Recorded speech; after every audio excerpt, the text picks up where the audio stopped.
If you are not getting remote jobs, your CV might just be the problem. My name is Jola Agboju and I am a recruiter and a career advocate. Now, if you're using an on-site CV to apply for a remote job, the tendency that you get it is very low. You might not get it because there are 4 differences that you are ignoring. A lot of them, but I'll be mentioning 4 differences. Now, the first one is responsibilities versus results. The second is presence versus proof. The third, talking versus writing. And the fourth one that I'm going to talk about is supervision versus independence when it comes to your resume. Applying for a remote job, applying for an on-site job, they require different tactics, different approach, different resumes. Let's talk about responsibilities versus results. Now, if your CV, or your resume says, I assisted, handled, supported, facilitated, that tells the recruiter that you followed instructions. Now, remote employers, they don't hire for effort, they hire for outcomes. What improved because you worked at that organization? Or what improved because of you? What did you fix? What did you increase in terms of positivity? What did you reduce? If that is not clear in your resume, you will most likely not get a remote job. The second one is presence versus proof.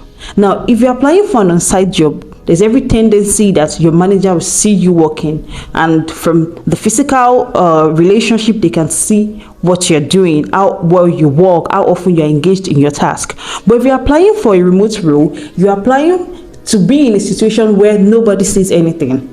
So your CV must do the talking of how you can sustain and deliver results in that kind of situation.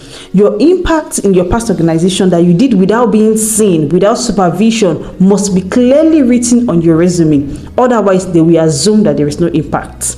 The third one is talking versus writing. On-site jobs, on-site roles, you can explain yourself in meetings, have communications with your bosses, but remote, your writing is your reputation. That's resume.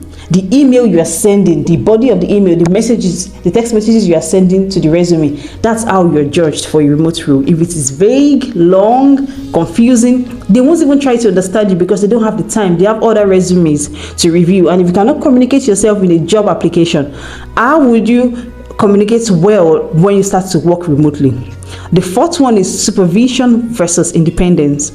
On site, you can ask questions anytime, reach out to your colleagues for help, reach out to your managers for help, but a remote job, they expect you to figure things out.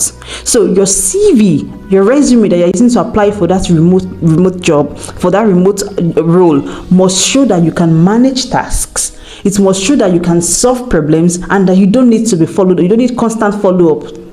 So if it sounds like you do, you're out, because in a remote situation, they don't have time to be reaching out to you. They expect you to know your task and deliver without someone having to constantly check on you. So remote hiring is simple. No results, no clarity, no independence, no job, no interview, not to talk of a job. So if you think you've been applying for remote roles, you're working on site or hybrid and you want to transition into remote environment, and you think your applications are being ignored, it's not that they are being ignored, it's that your resume, your CV has already decided on your behalf. As a recruiter, I have 100 CVs to review.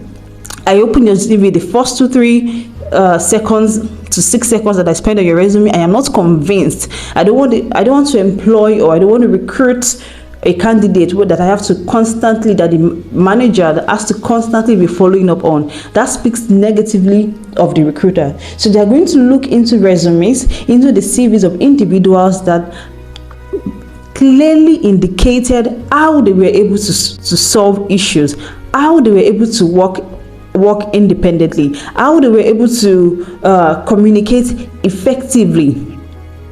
So if all of these are missing in your resume, you will not get the interview, not to talk of getting the job. So today, take a look at that CV, take a look at that resume, take a look at the email you're sending to the recruiter to indicate your interest in the position. I know sometimes you click on apply, you fill out information, then upload your resume, but sometimes you call them, right? You send them messages, you send them emails, you reach out to them on LinkedIn, send them messages on their social media platforms. take a look at those messages that you are sending and ensure that these 4 things are aligned for remote roles and not just on-site roles.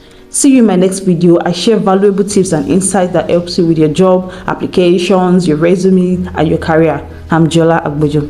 Bye.